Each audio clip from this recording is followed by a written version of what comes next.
Dear viewers, আশা করি সবাই ভালো আছেন।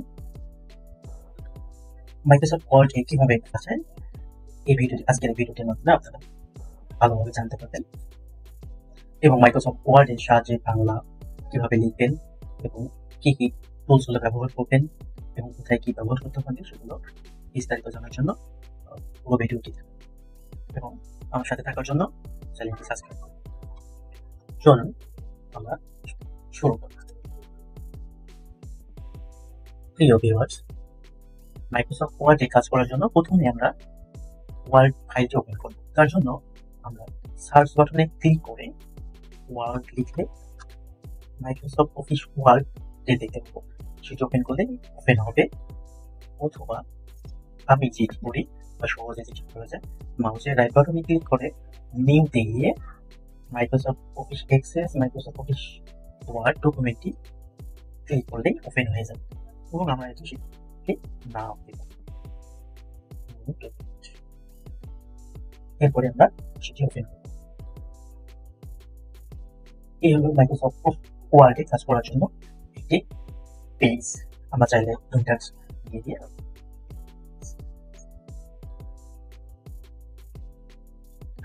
মাইক্রোসফট ওয়ার্ডে কাজ করার জন্য প্রথমত আমাদেরকে এই পেজটিকে সেট আপ করতে হবে। চলো আমরা পেজ লেআউটে গিয়ে পেজটি সেট আপ করতে হবে।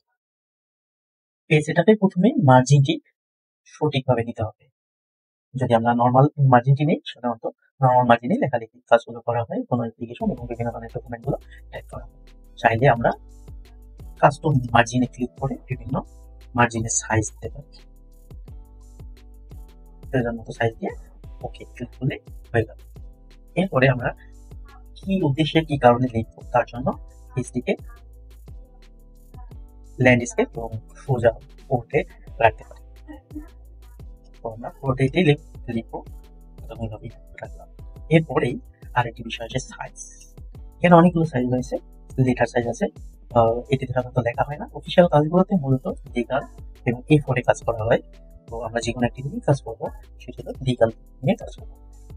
এরপরে আমরা চাইলে এক পেজের মধ্যে দুটি কলাম বা তিনটি কলাম ইউজ করে কাজ করতে পারবো। আমাদের পেজ সেট আপ হয়ে গেছে। এরপর আমরা Ctrl+H অথবা এখানে সেভ বাটনে ক্লিক করে ডকুমেন্টটা সেভ করব।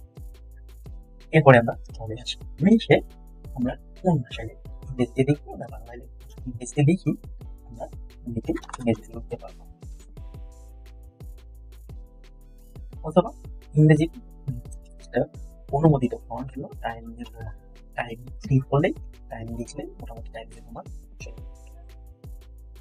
যদি বাংলায় লিখতে চাই তাহলে এসিও শুধু এমজিতে আমরা লিখতে পারবো।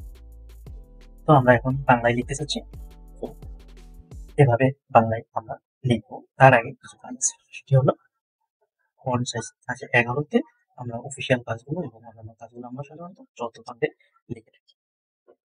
আচ্ছা, আমরা যদি লিখি বাংলা ফন্ট এভাবে থাকবে। বাংলা ফন্ট আসার জন্য আমাদেরকে কি করতে হবে? Ctrl+Alt+V কিবোর্ডে আবারও বলি Ctrl+Alt+V চাপতে হবে, তাহলে বাংলা ফন্ট চলে যাবে। বা ঠিক এই জায়গায় বিজয় আইকনতে বিজয় ক্লাসিক লিখলে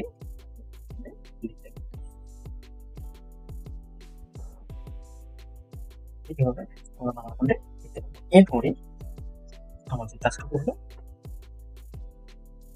আমরা এখানে এই ডকুমেন্টটি কাট করতে পারবো, পুরোটুকু সিলেক্ট করে কপি করে আরেক জায়গায় বসাতে পারবো এবং এখানে কপি করে পাশাপাশি পেস্ট করতে পারবো। সাধারণত এই কাজগুলো কিবোর্ডের সাহায্যে করলে হাতে স্পিড দ্রুত হয় এবং তাকে এক্সপাল্টেশন টাইপিস করা হয়।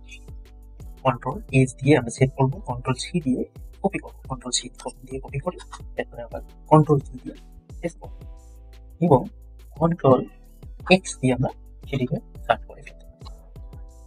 এরপরে আমরা যেটা জানবো সেটি হলো বি আছে, বিতে ক্লিক করলে পুরো ফন্ট বা পুরো লেখাগুলো মোটা হয়ে যাবে। এরপরে আমরা ব্যাখ্যা করতে চাইলে এটা লিখে ক্লিক করতে পারি এবং আন্ডারলাইন করতে চাইলে আমরা ইউতে ক্লিক করব। এটা তেমন একটি দরকার হয় না, এইগুলো মূলত ম্যাথে বিশেষ করে বেশি দরকার হয়। আমরা ম্যাথে যেমন ইংরেজিতে বিভিন্ন ধরনের লিখবো এক্স, তারপর এক্স প্রাইম লিখতে যাই, তাহলে আমরা এটা লিখতে পারি। আমার এক্স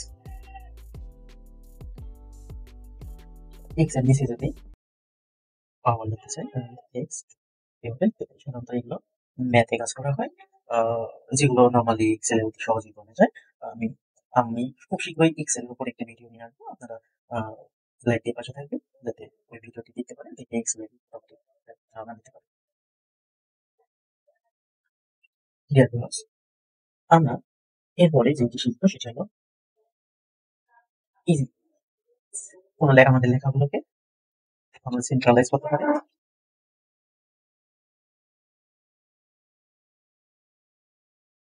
হ্যাঁ, এই অংশটাকে আমরা চাইলে সেন্ট্রালে নেওয়ার জন্য এখানে ক্লিক করবো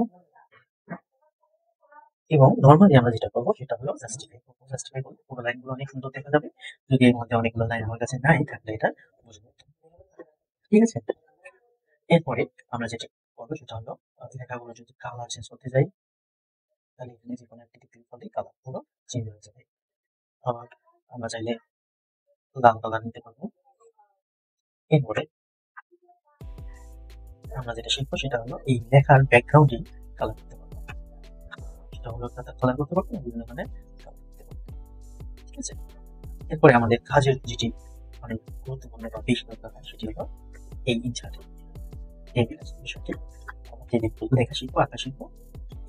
এখানে আমরা এইভাবে যতটুকু প্রয়োজন ততটুকু টেবিল নিতে পারবো। আবার এভাবে না নিয়ে আমরা ইনসার্ট টেবিল বসে যতটুকু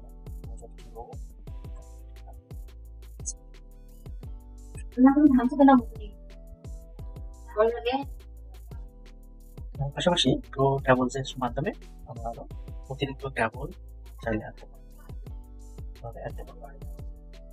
এবং যদি ওর টেবিল বেশি হয়ে গেছে তাহলে আমরা ইরেজারের মাধ্যমে সেগুলো কমাই দিতে পারবো। এভাবে কমিয়ে দেবো।